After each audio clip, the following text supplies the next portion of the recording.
Another computer. Shalom, everyone. First and foremost, give all praise to you. How about Shema Shabbat Thumb? And a salute and greeting all the brothers and sisters scattered across the four corners, teaching this word with sincerity and charity. We're going to go over the sins of Jeroboam. Copy. Yeah. Let me get some of these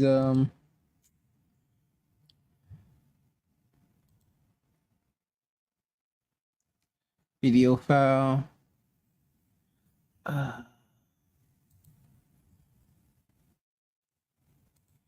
Get these slides up.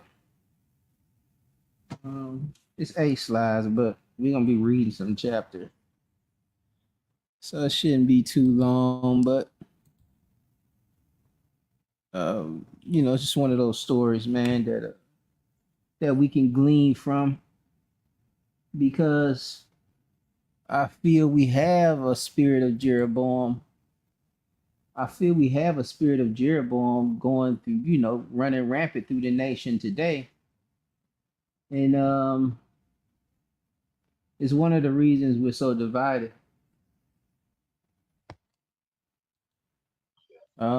Usually it's not, like I say, usually it's not doctrinal that's dividing us. And sometimes it is, but not usually.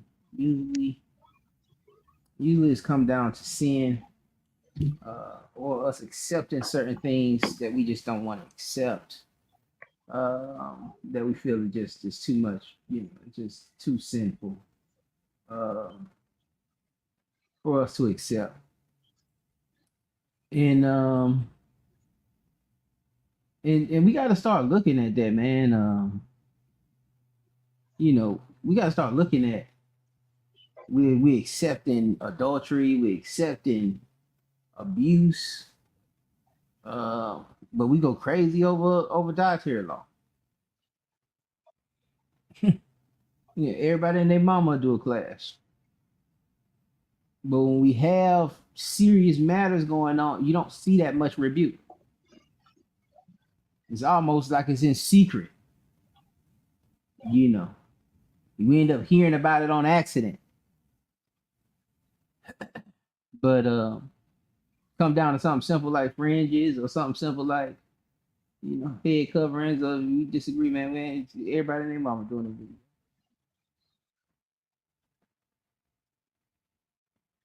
Shalom, brother Eleazar. Shalom, brother Dion. Hey, shalom. Y'all about me outside Rakatha. Yeah, about you. Shalom. Hey, hey, I think what you were just saying about having that sin toleration is I think a lot of it too is the perspective of a person as well, man. Absolutely.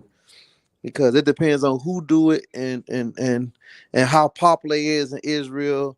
If it's a nobody, we'll jump on them. But if it's somebody that's well respected, it's be like crickets, brother. Not yet, brother. Absolutely. It is a respect of persons, man. It is a reverence that we have of certain people, and you don't want to throw them under that bus. But at the end of the day, man, it's not like, well, you just got to be able to take correction, man. We got to be able to take correction. I don't care how long you've been in it. I don't care how many people you got up under you. Because eventually stuff gonna come out, man. Eventually it's gonna come out. And the Most High sees. But you'll have to have a fear of him for that to affect you. So let's look at some of the sins of Jeroboam. 1 Kings 14:16. Jeroboam, Rehoboam, about the split, northern kingdom, southern kingdom. Jeroboam went, and he was, well, we'll see it in the slides. He was king of the northern kingdom. 1 Kings 14:16. I read this real quick. It says, and he shall give Israel up because of the sins of Jeroboam, who did sin and who made Israel to sin. And like I said, a lot of leadership is doing this today. Even when we go back to with everybody went crazy about the food. You have a leader that's sinning, or that I feel is sinning, or that most of Israel feels is in sin. That's leading others to that's leading others to sin. And I know Israel. I know it's I know Israel just ain't gonna take it. They're not just gonna deal with it. It's a lot they'll deal with, but they'll probably they'll kick you out for eating pork.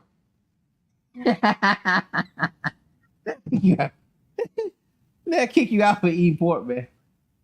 You can cheat on your wife, but they'll kick you out they'll get you up out of there for eating pork, man. And so you'll have a split, and then the brother don't really get no correction. He goes out, starts his own camp, and teaches that Israel can do this. And not only can Israel do this, but we're gonna start making up our own little feast days and so forth. Who was Jeroboam? He reigned from 931 to 910 BC from the tribe of Ephraim of Zeredah. Mother was Zeruiah, and she was a leper. All right, you used to read that in 1 Kings 11:26. All right, that his mother was a leper. Can somebody read for me 1 Kings 11? We're gonna start at we're gonna read 1 through 14. We're gonna start with Solomon on why the split even was prophesied to happen. I can read, but just keep in mind I'm reading from a Gideon's Bible in this hotel room. A Gideon's text. Man, it was something about that. I remember some history about how them Bibles got into them hotels. Every hotel has his Bible, and I think it was the Gideon Bible. Go ahead and read it though. Let's see. I got it on the screen too though. You said 1 Kings 11:1? This is 1 Kings 11 and verse 1.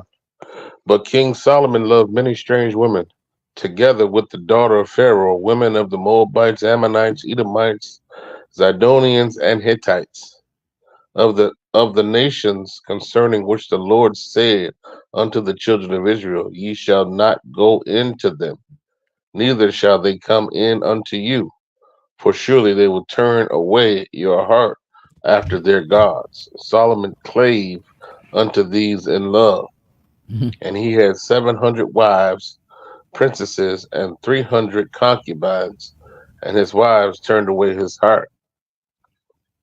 For it came to pass, when Solomon was old, that his wives turned away his heart from after other gods, and his heart was not perfect with the Lord his God, as was the heart of David his father. For Solomon went after Ashtoreth, the goddess of the Zidonians, and after Milcom, the abomination of the Ammonites. And Solomon did evil in the sight of the Lord, and went not fully after the Lord, as did David his father. Then did Solomon build an high place for Chemosh, the abomination of Moab, and in the hill that is before Jerusalem, and for Molech, the abomination of the children of Ammon. And likewise did he for all his strange wives, which burnt incense and sacrificed unto their gods. And the Lord was angry with Solomon, because his heart was turned from the Lord God of Israel, which had appeared unto him twice, and had commanded him concerning this thing, that he should not go after other gods, but he kept not that which the Lord commanded. And Shalakia, the smartest man on earth. In flesh. That flesh, man. And that's why you got to know those situations are dangerous, man. Be careful. Be careful. And you know, brothers teaching, oh well, it's only these certain people there in this part of the story that we don't have to deal with when we was entering into Canaan. And taking that, and then you dealing with these other nations. That's what I'm saying, man. We doing a lot, man. We doing a lot. And again, we have someone that's leading our people into sin. And a lot of times they bang the hardest against the other nation. But then turn around and say we can marry. And they'll turn your heart away from the Most High. Well, you'll just give in because you want peace. You want peace in your house. I'm saying y'all need to check. Well, if y'all ever get a chance, man, watch that movie, Paul. But it was at one point where the Roman soldier was trying to, I think because they had Luke as a medic, and the Roman soldier that was holding Paul in the house arrest, that was in charge of it, he kept sacrificing to these Roman deities. He just every day, and the child could not heal. You know, every day he had every day, every time of the hour, and the wife is going crazy on him. Like, why you need to be sacrificing more? You need to be sacrificing to these other gods more. Why you sitting up there? You missed this time to sacrifice to this god. He, every 5 minutes he cutting goats' neck and trying to get these pagan deities to heal his son. And ultimately, Paul being on house arrest and him seeing how Paul doing certain things and operating and people coming to see him and so forth. Paul ends up healing. Paul or Luke, I forget. Ends up healing his son when those other deities couldn't do it. But I'm only saying all of this to say that, his wife nagging him almost killed him. It almost killed him, made him almost lose his rank, and almost lose his job, get himself killed by Roman soldiers because of, the stress of her and, him trying to get his son healed. And it's funny because we just actually got a story like this here. Also that we'll be reading, but you got to be careful of that thing. And it's also a story within the text of the nagging woman that wanted to go to the judge. And she went to the judge and she kept going till the judge was like, okay, man, we're going to give you justice on the matter. And, just giving us an example of how we should be pleading to the Lord. But, where we was at? Verse 11. Go ahead. Wherefore the Lord said unto Solomon, for as much as this is done of thee, and thou hast not kept my covenant and my statutes, which I have commanded thee, I will surely rend the kingdom from thee, and will give it to thy servant. Notwithstanding in thy days, I will not do it for David thy father's sake, but I will rend it out of the hand of thy son. Howbeit, I will not rend away all the kingdom, but will give one tribe to thy son for David my servant's sake, and for Jerusalem's sake which I have chosen. And the Lord stirred up an adversary unto Solomon, Hadad the Edomite.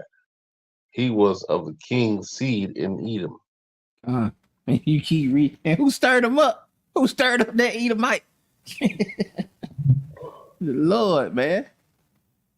Lord, I ain't I'm finna give you a thorn. Thorn in your flesh to buffet you. Hadad the Edomite. From the key seed in Edom. And he the Most High preserved Hadad. Because David during there killed off Edom. But Hadad and some of his family and some soldiers, they fled into Egypt, which I had to keep reading.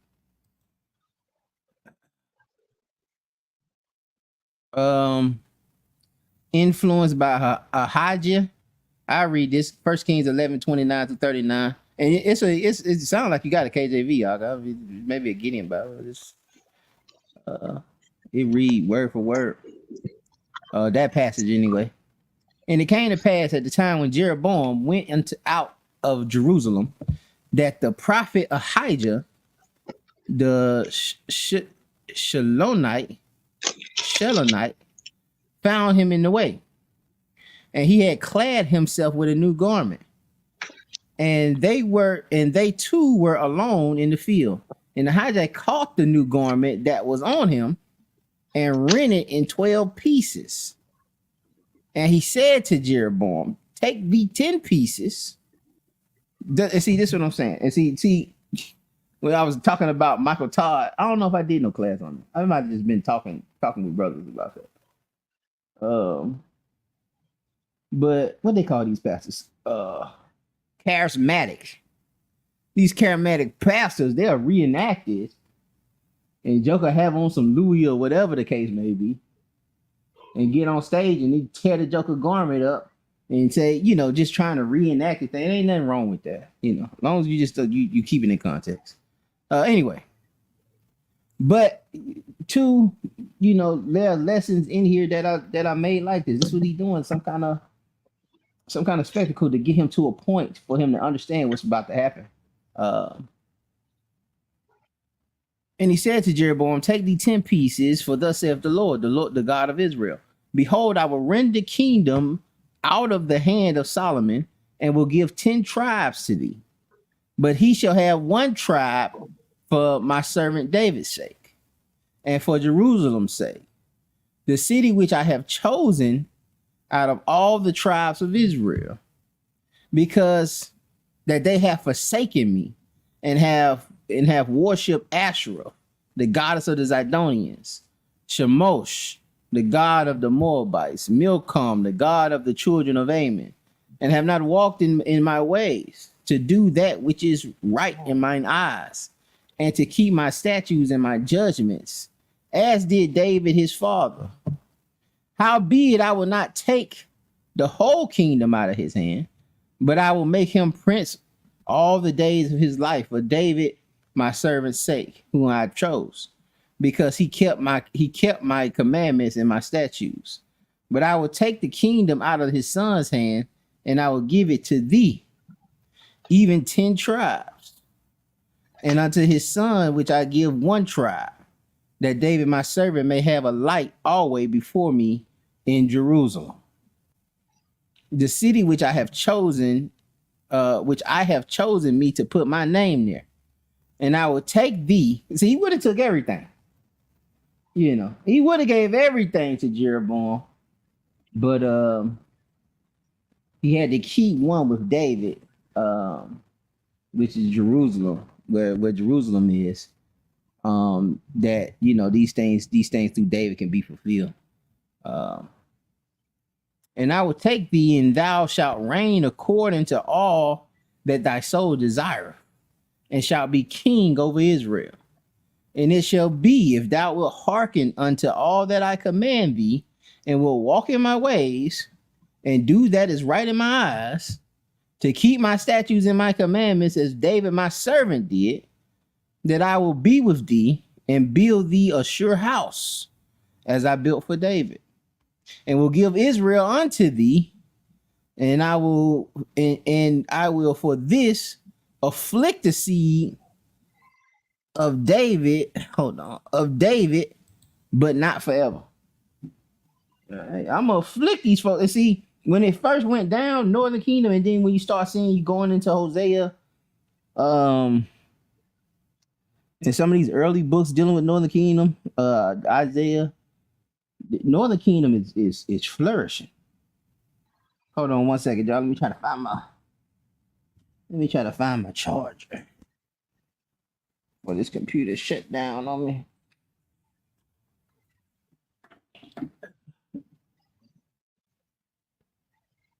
Did that get it straight? Yeah. All right.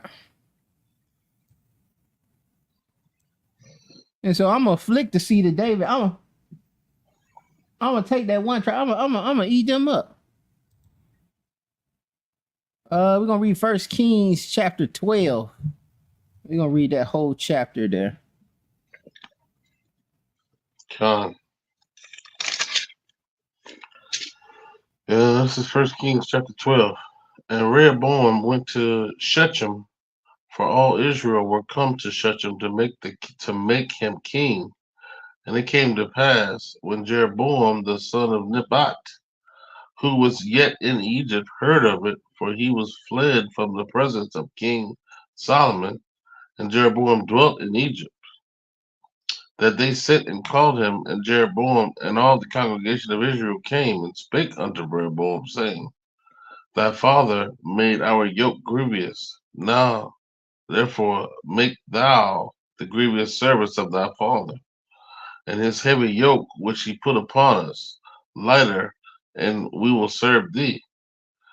And he said unto them, Depart yet for 3 days, then come again to me. And the people departed. And King Rehoboam consulted with the man that stood before Solomon his father, while he yet lived, and said, How do ye advise that I may answer this people? And they spake unto him, saying, If thou wilt be a servant unto this people this day, and wilt serve them, and answer them, and speak good words to them, and they will be thy servants forever.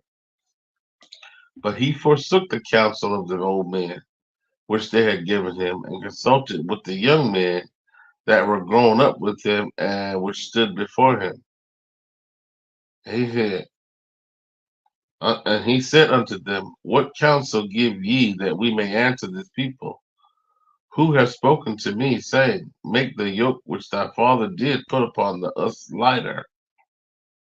And the young men that were grown up with him spake unto him, saying, Thus saith thou, speak unto this people that shall unto thee Shalakia. Thus shalt thou speak unto this people that spake unto thee, saying, Thy father made our yoke heavy, but make thou it lighter unto us. Thus shalt thou say unto them, My little finger that be thicker shall be thicker than my father's loins. And now, whereas my father did laid you with a heavy yoke, I will add to your yoke. My father has chastised you with whips, but I will chastise you with scorpions. So Jeroboam and all the people came to Rehoboam the 3rd day, as the king had appointed, saying, Come to me again the 3rd day. And the king answered, the people roughly, and forsook the old man's counsel that they gave him, and spake to them after the counsel of the young men, saying, My father made your yoke heavy, and I will add to your yoke. My father also my father also chastised you with whips, but I will chastise you with scorpions. Wherefore the king hearkened not unto the people, for the cause was from the Lord, that he might perform his saying, which the Lord spoke by Ahijah the Shalomite, and Jeroboam the son of Nebat. So when all Israel saw that the king hearkened not unto them, the people answered the king, saying, What position have we in David? Neither have we inheritance in the son of Jesse to your tents, O Israel. Now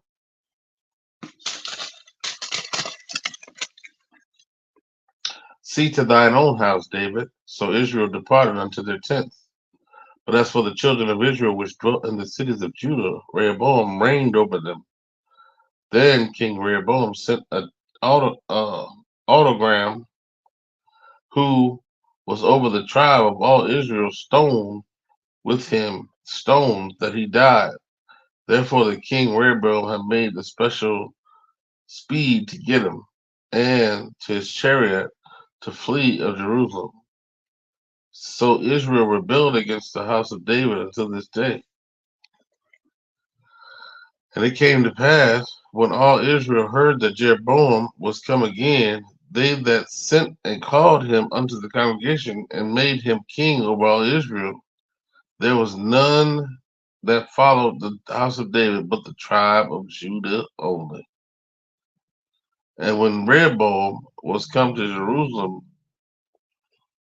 he assembled all the house of Judah with the tribe of Benjamin 140,000 chosen men, which were warriors to fight against the house of Israel, to bring the kingdom again to Rehoboam, the son of Solomon.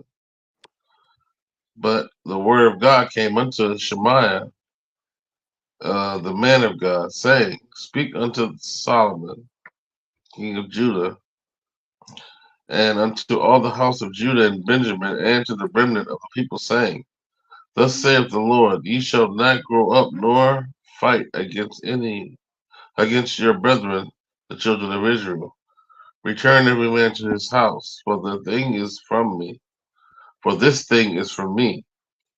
They hearkened therefore to the word of the Lord, and returned to depart according to the word of the Lord.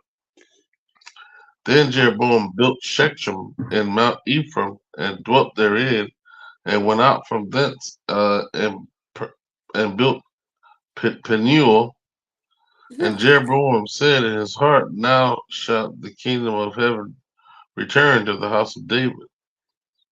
If this house go up to do sacrifice in the house of the Lord at Jerusalem, then shall the heart of this people turn again unto their Lord, even unto Rehoboam king of Judah, and they shall kill me and go again to Rehoboam king of Judah.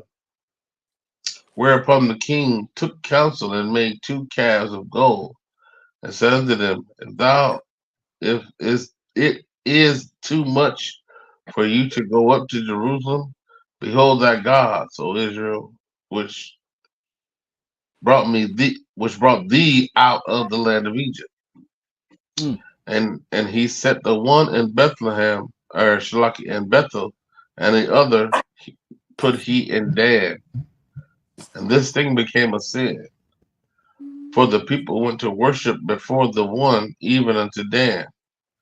And he and he made a house of the high places, and made priests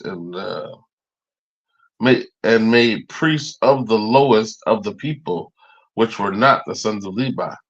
And Jeroboam ordained a feast in the 8th month, and the 15th day of the month, like unto the feast that is in Judah, and he offered up the altar. So did he in Bethel, sacrificing unto the calves that he had made. And he placed in Bethel the priests of the high places which he had made. So he offered up upon the altar which he had made in Bethel the 15th day of the 8th month, even in the month which he had devised of his own heart, and ordained a feast unto the children of Israel. And he offered upon the altar and burnt incense.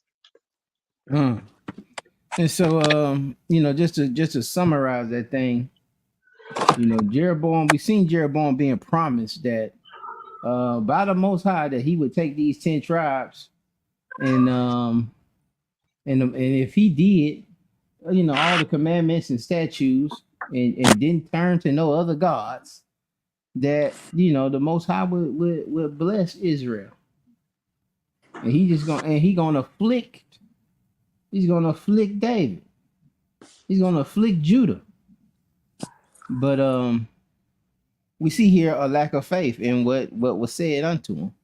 That once these things played out, and then you seen the tribute, where Rehoboam was trying to get back control of the northern kingdom, with the tribute, which was pretty much he's the head of labor, because northern kingdom was building all of this stuff up for Solomon, and that's why they pleading like, hey man, We don't want to get worked like that. But it really didn't matter. No matter, like, we see how it played out. We see both sides. We see where Rehoboam looks like he has a choice and he could have fixed this, but he really couldn't. This was already prophesied to happen. All right. Like, the Most High told Jeroboam that this was going to be taken away anyway. But it's written out where it looks like Rehoboam has a choice had he just listened to some of the elders and listened to the people instead of his partners who told him, "Nah, man, you ease up on them, they're gonna take advantage." And but at the end of the day, it was already played out. It was already like this thing was gonna be fulfilled. So that's why he even listened to him.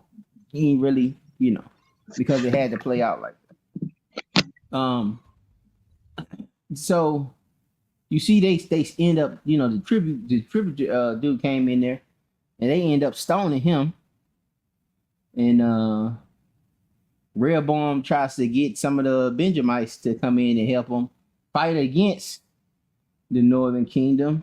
And the Most High had to step in and tell him, "Man, this thing is for me. All right, you're not gonna go up there and do none of that." And even after everything gets built up, Rehoboam forgets about the Lord and gets scared that he's gonna lose the people and lose the influence because they still got to go down. He haven't planned out the fact that, wait a minute, man, we got 3 feasts we got to go to every time. And if they go down here to these feasts, they gonna stay down there. And they ain't gonna follow me no more.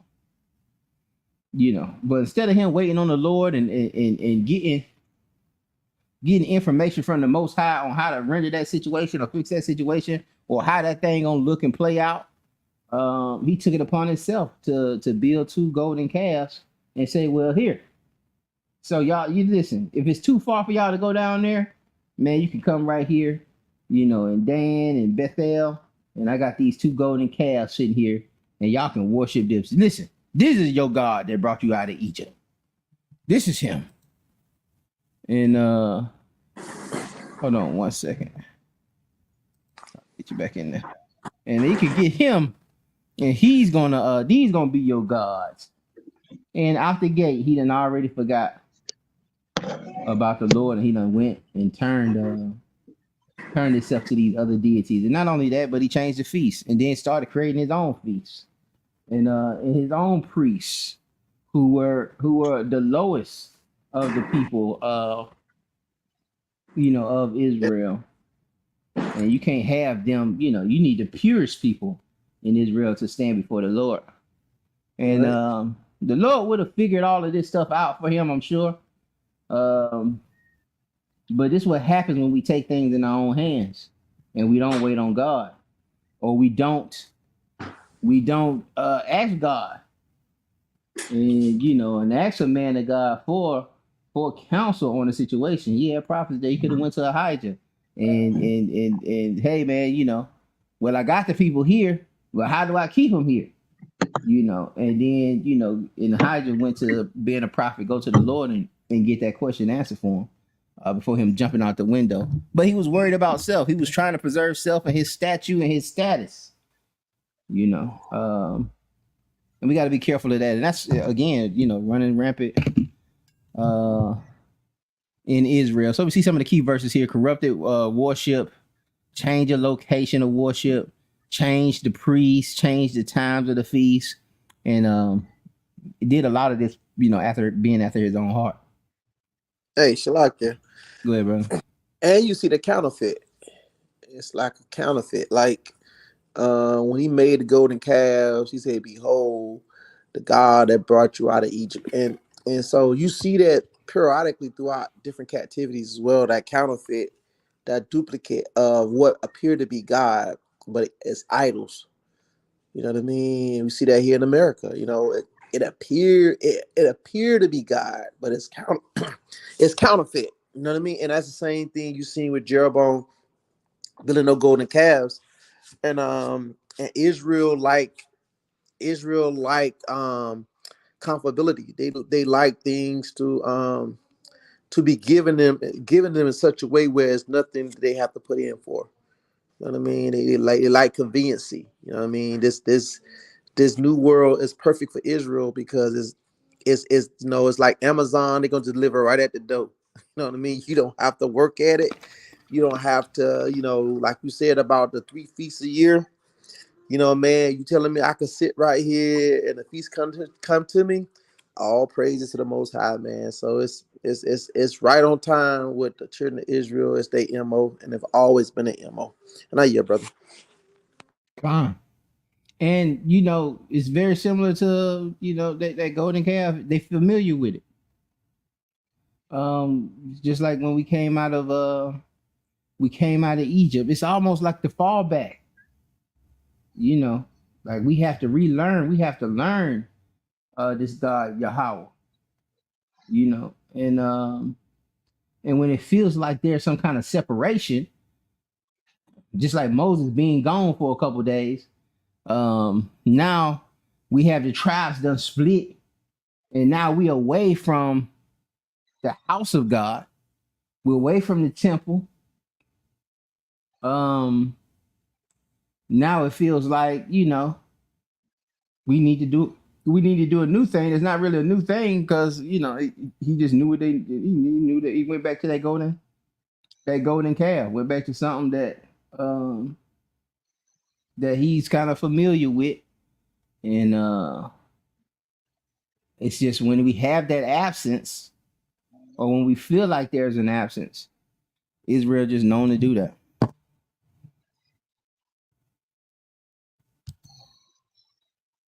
Message to Jeroboam, 1 Kings 13, 1-8. I got one more slide after this.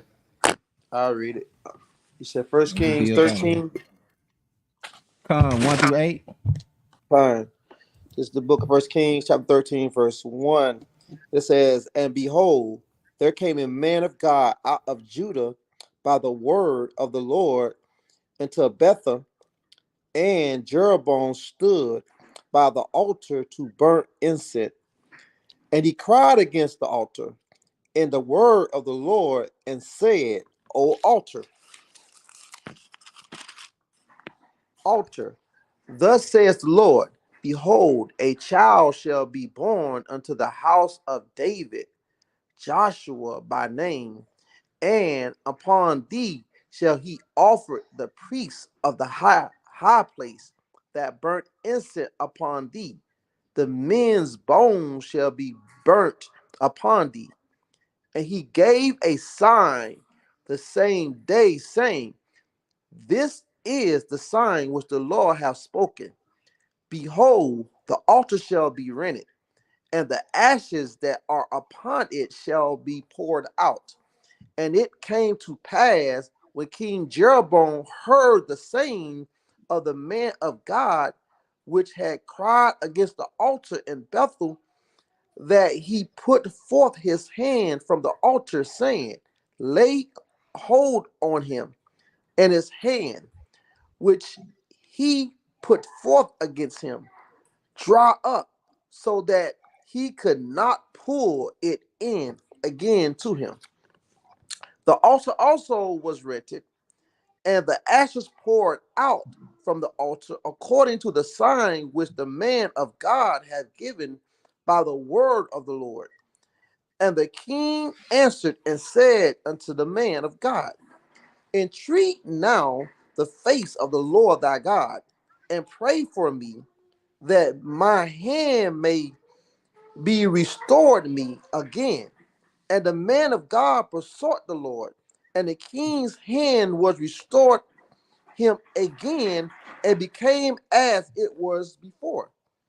And the king said unto the man of God, Come home with me and refresh thyself, and I will give thee a reward.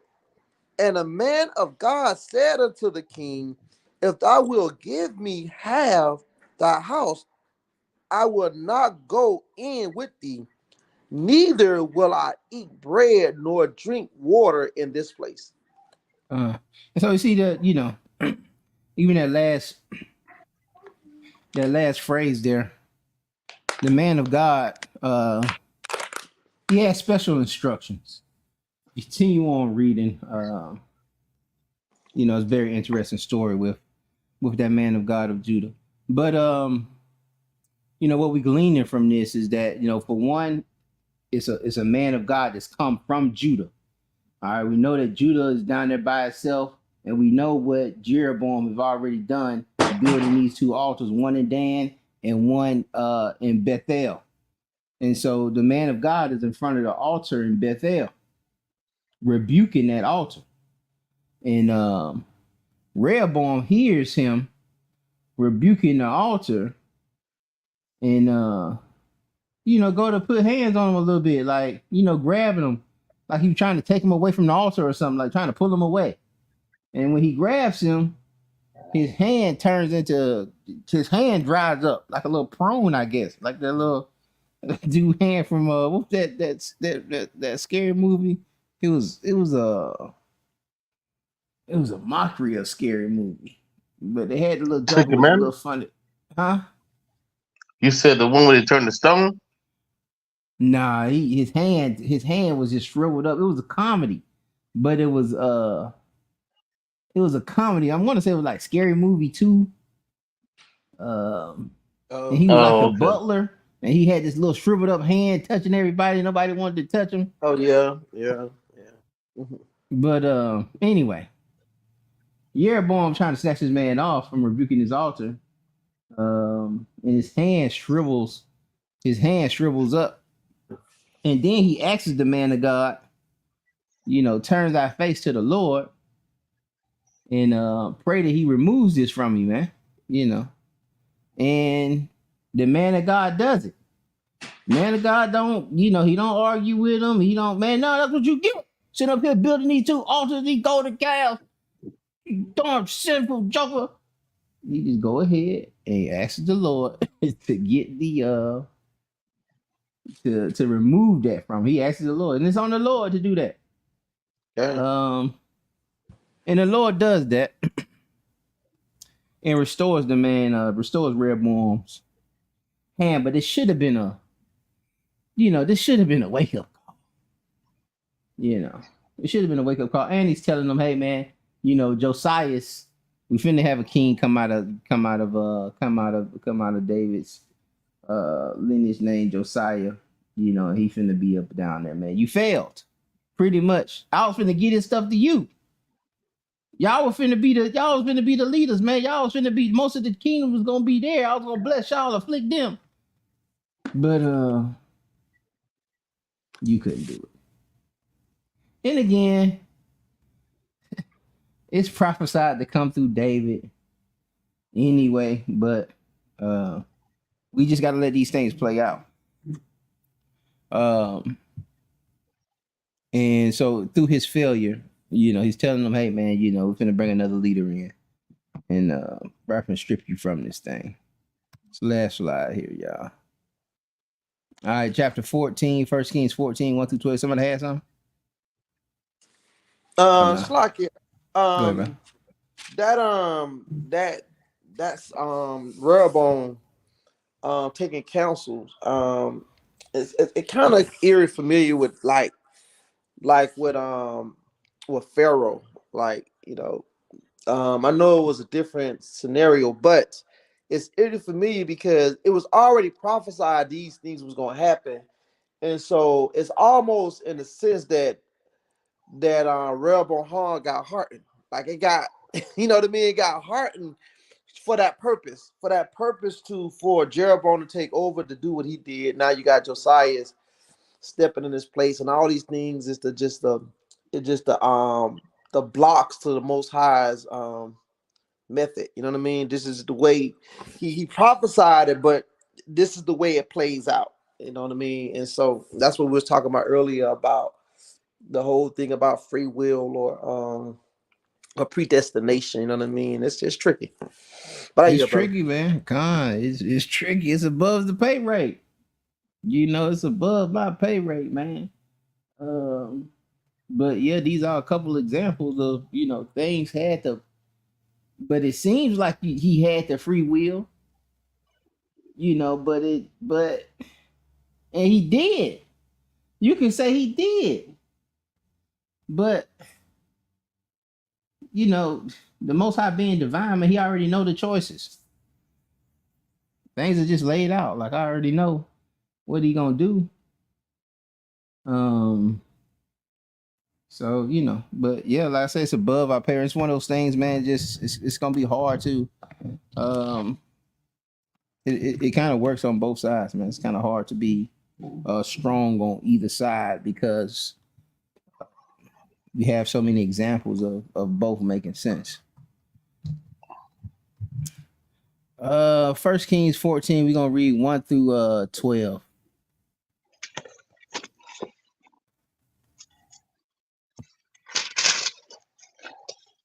First Kings 14 and verse 1. At that time, Abijah, the son of Jeroboam, fell sick. And Jeroboam said to his wife, Arise, I pray thee, and disguise thyself, that thou be not known to be the wife of Jeroboam, and get thee to Shiloh. Behold, there is Ahijah the prophet, which told me that I should be king over this people. And take thee, Shalaki, go ahead. Now you see how he went and sought counsel for a man of God then? But when it came to the feast and how he gonna keep the people, he just took it upon himself. Probably because he didn't want the counsel. Probably because he knew that the Lord was gonna tell him, hey man, you got to go down there to Jerusalem. That's what my name meant. They got to come down here, but they're gonna still be with you. And he just like, nah, I ain't even gonna risk asking him. I'm just gonna go on and build these calves. But when his son is sick, he told his wife, man, you know what? Go ahead and disguise yourself, man. Go down there to Ahijah the prophet and try to seek some help from the Lord. Yeah, do thy affliction, you should seek me early. Early, come on now. Okay. Go ahead, Doc. Verse 3. And take with thee 10 loaves and cracknels and a cruse of honey, and go to him. He shall tell thee what shall become of the child. And Jeroboam's wife did so, and arose and went to Shiloh, and came to the house of Ahijah. But Ahijah could not see, for his eyes were set by reason of his age. And the Lord said unto Ahijah, Behold, the wife of Jeroboam cometh to ask a thing of thee for her son, for he is sick. Thus and thus shalt thou say unto her, for it shall be, when she cometh in, that she shall feign herself to be another woman. And it was so, when Ahijah heard the sound of her feet, as she came in at the door, that he said, Come in, thou wife of Jeroboam. Why feignest thou thyself to be another? For I am sent to thee with heavy tidings. Go tell Jeroboam, thus saith the Lord God of Israel, for as much as I exalted thee from among the people, and made thee prince over my people Israel, and rent the kingdom away from the house of David, and gave it to thee, and yet thou hast not been as my servant David, who kept my commandments, and who followed me with all his heart, to do that only which was right in mine eyes, but has done evil above all that were before thee. For thou hast gone and made thee other gods, and molten images, to provoke me to anger, and hast cast me up behind thy back. Therefore, behold, I will bring evil upon the house of Jeroboam, and will cut off from Jeroboam him that pisseth against the wall, and him that is shut up and left in Israel, and will take away the remnant of the house of Jeroboam, as a man taketh away dung, till it be all gone. He that dieth of Jeroboam in the city shall the dogs eat, and him that dieth in the field shall the fowls of the air eat, for the Lord hath spoken it. Arise, thou therefore, get thee to thine own house, and when thy feet enter into the city, the child shall die. Whew. and all Israel shall mourn for him and bury him, for he only of Jeroboam shall come to the grave, because in him there is found some good thing toward the Lord God of Israel in the house of Jeroboam. Whew. Moreover, the Lord shall raise him up a king over Israel, who shall cut off the house of Jeroboam that day. But what even now? Mm. Keep going. No, that's it. That's it. And how you take that message back? Mm. How you take that one back? How you walk back home with that? And like I said, we casually read it, but man, it's man, your whole house gonna die, man. All the men gonna die. And when they die, they not gonna get buried. They gonna get left out in the field for the birds to eat. They gonna be left out in the city for the dogs to eat. And I just healed you. I just showed you grace when and you should have knocked down all those altars. After I healed your hand and you seen the man of God, you should have knocked down all those altars and repented. But now look at the trouble that you in. And your child, even your child should die, but I seen something good in your child. But he still gotta suffer because of what you did. But he'll see the grave because of the innocence that I see in him. And so we gotta beware that we don't let other people turn our hearts away from the Lord and turn us into other idols, worshiping other things, and we see the dangers in that. Man, the Most High don't play about that, man. It's a lot of laws, but it's like this one he don't play about, man. Uh, and we have to read these stories. A lot of times we don't go over these stories. We don't go through these things. Um, because a lot of times we feel they boring or whatever. But the reading.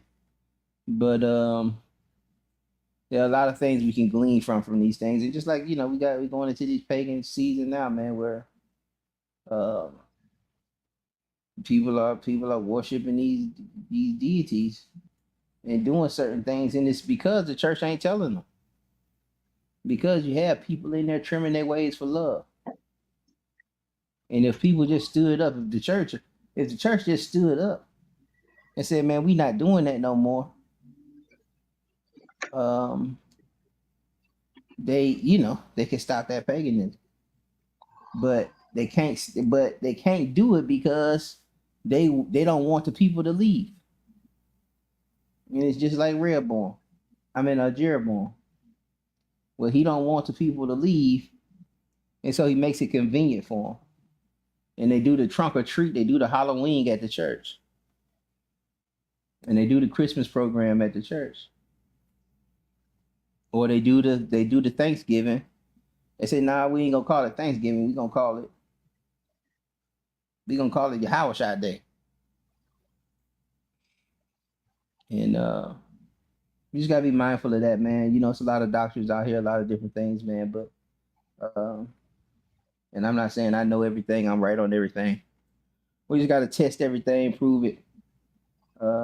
Make sure we studying to show ourselves approved, or going through things, testing things, before we start coming to conclusions, and just being humble enough to see, maybe that don't line up, or maybe it does, and I have to change a few things. But I yield with that, man. Y'all brothers got any closing remarks? Yeah, Shalak, I got a precept. Good lesson, brother. This is the book of Revelation 21, and I'm gonna start at verse 13. And it says, I am Alpha and Omega, the beginning and the end, the first and the last. Blessed are they that do his commandments, that they may have right to the tree of life and may enter in through the gates into the city. For without are dogs and sorcerers and whoremongers and murderers and idolaters and whosoever loveth to make a lie. And so when we understand like the commandments, I want to get one more precept too. We understand the commandments, right? And sometimes, especially in the Christian church, we they fight. They fight about um, keeping God's commandments. Idol worshiping is the very first commandments. God said, "Thou shalt have no other God before me." That is the very first commandment that is a no. And so I'm gonna read this in Romans 7 real quick. Um, because I noticed that Christians, we they go to the text in Israel too and play semantics with the text, and we got to be careful about trying to be right or trying to be on the square of winning a debate or argument or to get one up. Because at the end of the day, if you right in man's eye but get in front of the Father in Rome, boy, you're gonna be doomed. So it don't make no sense trying to be right or trying to hold face in front of man, because man don't have a heaven or a hell or whatever you subscribe to, lake of fire, whatever to put you in. So I want to get this in Romans 7 real quick. Romans 7, and I started verse 5, and it reads, for when we were in the flesh, the motion of sin, which were by the law, did work in our members to bring forth fruit into death. But now we are delivered from the law, that being dead wherein we were held, that we should serve in newness of spirit and not in the oldness of the letter. What shall we say then? Is the law sin? God forbid. Nay, I have not known sin but by the law. For I have not known lust except the law has said, Thou shalt not covet. But sin, taken occasion by the commandments, wrought in me all manner of concupiscence, for without the law, sin was dead. For I was alive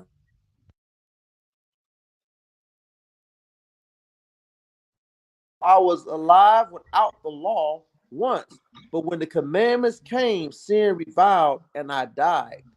And the commandments which were ordained to life, I found to be unto death. And this is what we really got to understand. The commandments was not meant for death.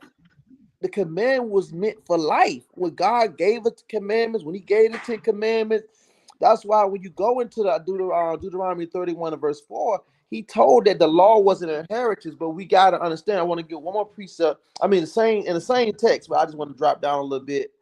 Right here, He said, verse 12. He said, "Wherefore the law is holy, and the commandments holy and just and good." He said, "Was then that which is good made death unto me? God forbid. But sin, that it might appear sin, working death in me by that which is good, that sin by the commandment might become exceedingly sinful. For we know that the law is spiritual, but I am carnal, sold under sin."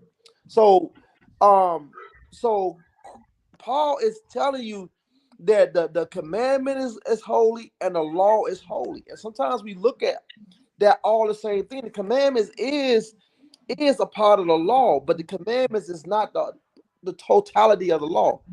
And so we struggle on when it comes to keeping God's laws, trying to understand what is applicable and what is not applicable. But we got to make sure that we looking at this text from the right perspective, because at the end of the day, we all gonna be judged. We all gonna be judged according to what does says the Lord. So it was a great class, man, about idolatry, and putting it in perspective, because sometimes, man, we be an idol worshiper and don't even see it, man. Good lesson, brother. Oh man, come on, all praise to the Most High. Well, like you said, man, we gonna be judged on these things, man. So um, we got to be mindful and be careful. But anybody got anything else? We good, Jim? I'm good. Huh? All right, man. We'll just get y'all with the Shalom, man. We'll be on Bring It Out TV Friday, 7:30. Yeah, con 7:30. Come on, 7:30, man. Pray to see y'all there, man. Make sure y'all hit that like button. On the way out, man. And y'all have a great week, blessed week, the rest of the week, man. Shalom. Shalom, brothers. Shalom.